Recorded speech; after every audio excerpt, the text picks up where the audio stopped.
In this Jagged Alliance 3 beginner guide, I'm going to talk about strategies you can employ to progress in the game efficiently. This tactical turn-based RPG can be unforgiving at times whether you're new to the genre or not.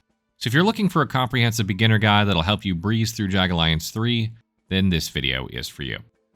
Before we get into the video itself, however, I want to give a big shout out to THQ Nordic for sponsoring this video. If you guys are looking to pick up Jagged Alliance, or if it's something you've been on the fence about, you can use our link below to support the channel. In this video, I'm going to give you 5 tips and tricks to not only help you get started with the game, but also identify the things you should prioritize when making decisions. There are a lot of factors to consider, including choosing good starting characters, managing your many resources, and prioritizing quests, to name a few, so it can definitely be overwhelming for players at the start. Let's begin with the best characters to pick and how many you should hire. Jagged Alliance 3 allows you to recruit a maximum of 6 mercenaries per squad, each with their own specializations, stats, talents, traits, and perks. However, what you really want to focus on are their cost, specialization, and stats. And although you have the option to create your own character, I would recommend going for the AIM database instead for your first playthrough, as it already consists of mercenaries with distinctly decent presets. So let's start with cost first. The sweet spot in terms of number of characters you should manage at the beginning is 5. This accounts for the 7-day period they're with you together with the respective burn rates, or how much money you'll spend daily as an upkeep for your squad. Since you recruit 5 characters, you want to make sure that there's approximately 10,000 USD left in the bank. Doing so allows you to still be able to treat wounds, train militia for the people you freed, and repair items as needed. Next, in terms of specialization, you're going to want to prioritize those who are highly trained in the medical, explosives, and mechanical fields. Doctors are highly sought after because combat in Jagged Alliance 3 can be brutal at times, and so by having the ability to restore the HP of allies both inside and outside of combat, you'll not only keep their morale high, but also make use of them longer. For doctors, you should hire one at the start and another one later if you're still having a tough time treating the wounds of your allies. The choice here is to go with Fox or MD. Between the two though, I prefer Fox because she has higher dexterity and marksmanship, allowing you to also shoot enemies more effectively. The second role that should be filled up is the explosive expert because of how essential group damage is in this game. Arming just one enemy at a time is very slow and will increase the chances of you being attacked yourself, so to avoid this, you'll want someone in the team who is an expert at crafting explosives and using them regularly against targets positioned adjacent to one another. Out of the choices available, Barry fits the bill the best since he produces 2 shaped charges every so often and his hiring fee is cheap. Moreover, he's skilled at disarming landmines, which is prevalent in certain sections of the map.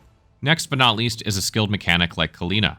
Not only is her cost relatively low, but she can also efficiently repair items, has a decent leadership stat to train militia, and packs a very mean punch when executing headshots from a distance. Overall, she's the best mercenary that fits this role, so you'll want to recruit her as soon as possible. In Jagged Alliance 3, you need to be mindful of the 2 most important resources when deciding which section of the map to travel to and the quest you should prioritize. These include money and herbs. Let's start with making money consistently, and the best way to do this is to capture diamond mines, particularly the H7 and K10 sectors, which are the nearest locations from your starting point. Doing so will provide you with a steady stream of income, especially when you improve the loyalty of its nearby citizens by freeing their towns from the Legion's clutches. The more loyal they are to you, the more money you'll generate. Additionally, remember to recruit militias once you've secured these mine sites because enemies will attempt to take them from you. If you're in a far-off location and are therefore unable to get there in time to defend your reclaimed land, you'll lose your income. Another important thing to remember is that over time, these mines get fully depleted, so it's wise to keep moving to search for more. In connection with this, you'll notice that there are diamond shipments being moved around from one location to the next in the tactical view. I highly encourage you to intercept these by fighting against the Legion carrying them. These type of encounters aren't that difficult to deal with either, and oftentimes you'll end up earning tens of thousands of dollars afterwards once you sell the diamonds you acquire.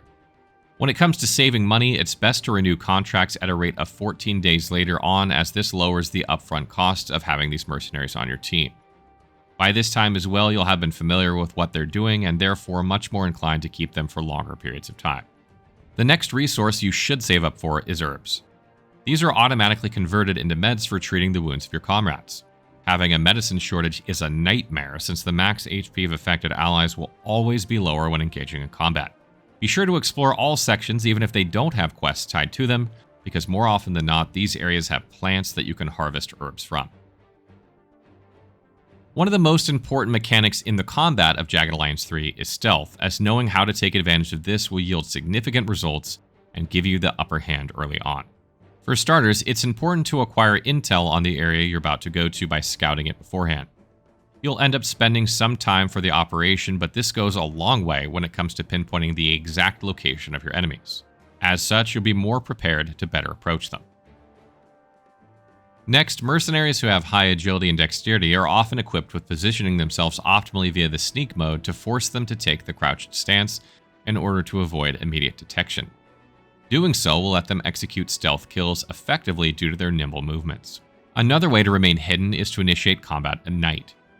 You can control this by checking the timing on the tactical view before going to that certain location. Do note, however, that this is a double-edged sword, since you'll also be at a disadvantage unless you equip weapon mods like the thermal scope to see your enemies well in the dark. In case you don't own enough materials to slot this mod yet, you can circumvent this issue by moving a bit closer to your foes to reduce the low visibility penalty you'd incur otherwise. If you're running a purely ranged squad like I do, you're going to benefit from the improvised suppressor mod, as this allows you to fire your gun silently to avoid alerting the rest of your targets. The goal of taking a stealthy approach before officially initiating full-blown combat is to reduce the number of enemies you face, since it's very easy to be overwhelmed by them in Jagged Alliance 3. So taking down a target or two will considerably increase the chances of coming out of battles alive.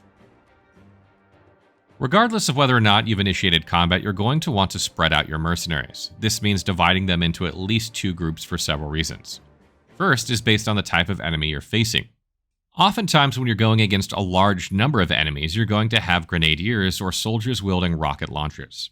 It goes without saying that these are deadly, especially when your entire squad moves as a single group. So dispersing in multiple directions will make it harder for them to successfully damage the majority of your allies in a single attack. And second is friendly fire, and I don't mean within your squad, since you can easily prevent that by avoiding their line of sight, but instead I'm referring to encounters with allied AIs. Allied AIs in Jagged Alliance 3 can mistakenly shoot your mercenaries even when they're not positioned away from line of sight, so avoid sticking too close to them to not get hit in the process. And lastly, your character's position will depend on the weapons they're currently wielding. There are no calculations in Jagged Alliance 3 to indicate the chances of successfully hitting enemies, so you'll need to double check whether or not your range with respect to the target is acceptable. If the AP aim bar starts to blink, it means that your weapon is not suitable for the specific range you're currently at, so you either need to take your chances or move closer. Additionally, listening to the words uttered by characters helps determine whether or not to push through with shooting an enemy from a distance. Frequently, though, this is the case, but there are some instances when weather conditions are poor, like in the rain, where they're not as equipped as they claim to be.